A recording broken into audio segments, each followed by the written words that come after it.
नमस्कार। कहते हैं कि भारत एक देश नहीं बल्कि अपने आप में कई दुनियाओं का एक महाद्वीप है। तो आज हम क्या करेंगे? हम इसकी विशालता में से तीन बिल्कुल अनोखी दुनियाओं की सैर करेंगे और ये जानने की कोशिश करेंगे कि ये हमें भारत के बारे में क्या बताती हैं। तो हमारा सफर कहाँ कहाँ जाएगा।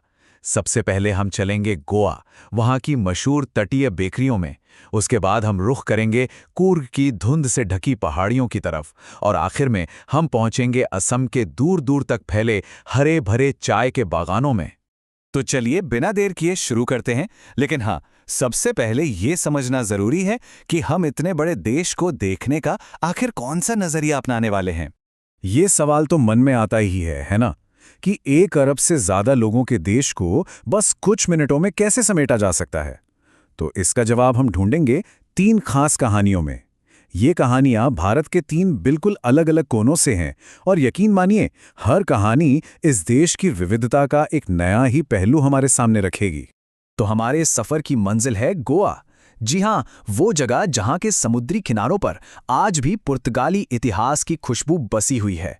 और ये खुशबू सबसे ज्यादा महसूस होती है वहाँ की पारंपरिक बेकरियों में। अतीत से जुड़ा ये जो लगाव है ना, यही गोवा की पहचान का एक बहुत अहम हिस्सा है। यहाँ ब्रेड बनाना सिर्फ एक काम नहीं है, बल्कि एक विरासत है जो पीढ़ियों से चली आ रही है। वहाँ के बेकर को पादेर कहते हैं, और यह पादेर गांव की जिंदगी का एक अहम किरदार हुआ करता था। पता है उसके आने की खबर कैसे होती थी? उसके बांस के डंडे की झांग झांग की एक खास आवाज से पूरा गांव जान जाता था कि पादेर आ गया है। गोवा में ब्रेड का मतलब सिर्फ सुबह का नाश्ता नहीं है। नहीं, बिल्कुल नहीं। ये तो वहाँ की संस्कृति में एकदम रचा बसा है। सोचिए, शादी के तोहफों से लेकर बेटी की सगाई और क्रिसमस जैसे बड़े त्योहारों तक हर मौके के लिए एक खास तरह की ब्रेड होती है। और ये पेशा कितना फायदेमंद था, इसका अंदाज़ा एक बड़ी मज़ेदार बात से लगाया जा सकता है। कहते हैं कि बेकर का सेहतमंद यानी कटहल जैसा शरीर उसकी अमीरी और खुशहाली का जीता जागता सबूत माना जाता था। मतलब ये एक तरह की गारंटी थी कि उसका परिवार कभी भूखा नहीं सोएगा। चलिए, अब गोवा के समुद्र तटों को अलविदा कहते हैं और पहाड़ों की तरफ बढ़ते हैं। हमारी अगली मंजिल है कूर्ग, एक ऐसी धरती जहां घुमावदार पहाड़ियां हैं, घने जंगल हैं और जहां तक नजर जाए कॉफी के बागान ही बागान हैं। वाह, ये लाइनें कूर्ग की खूबसूरती को कितने अच्छे से बयां करती हैं, है ना? कोडागू के नाम से भी जाना जाने वाला ये इलाका कर्नाटक का सबसे छोटा जिला जरूर है, लेकिन खूबसूरती में इसका कोई जवाब नहीं।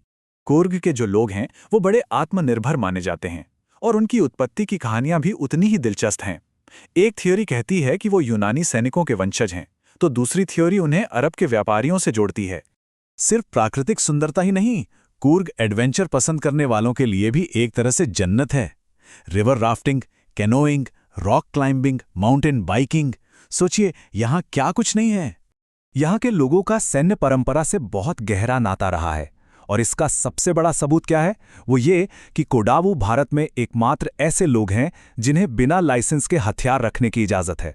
ये उनके गौरवशाली सैन्य इतिहास का एक बहुत बड़ा प्रतीक है। और अब हमारी आखिरी झलक के लिए हम चल रहे हैं भारत के चाय देश के बिल्कुल हरे भरे दिल में, असम। ट्रेन में गूंजती है आवाज, चाय गरम गरम चाय। हम सब ने कभी ना कभी सुनी होगी, और ये जानी पहचानी आवाज हमें सीधा उस जगह ले जाती है जहां से दुनिया भर में पी जाने वाली चाय का एक बहुत बड़ा हिस्सा आता है। जरा इस आंकड़े पर गौर कीजिए, 80 करोड़। जी हां, दुनिया भर में हर दिन 80 करोड़ से भी ज्यादा कप चाय पी जाती है। ये नंबर अपने आप में चाय उद्योग की विशालता को दिखाता है, और इस उद्योग का केंद्र है असम। और असम का नज़ारा कैसा है? कुछ ऐसा जहां तक आपकी नजर जाएगी, आपको सिर्फ और सिर्फ चाय के बागानों का एक हरा भरा समंदर ही दिखाई देगा। दुनिया में सबसे ज्यादा चाय के बागान एक जगह पर यहीं हैं। तो हमने इन 3 जगहों का दौरा तो कर लिया।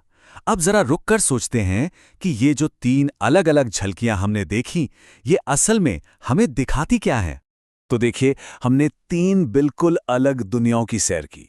एक तरफ थी गोवा की पुर्तगाली विरासत वाली दुनिया, दूसरी तरफ कुरुग की सैन्य परंपरा और रोमांच से भरी दुनिया, और तीसरी तरफ असम की चाय की विशाल हरी भरी दुनिया। हर जगह का अपना एक अलग इतिहास है, अपनी एक अलग पहचान। ये यात्रा हमें एक बात तो जरूर दिखाती है कि भारत की कहानी किसी एक किताब में नहीं लिखी जा सकती।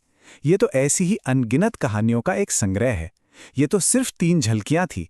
अब सोचिए, इस देश के कोने कोने में ऐसी और कितनी ही अनकही कहानियां होंगी जो बस अपनी खोज का इंतजार कर रही हैं।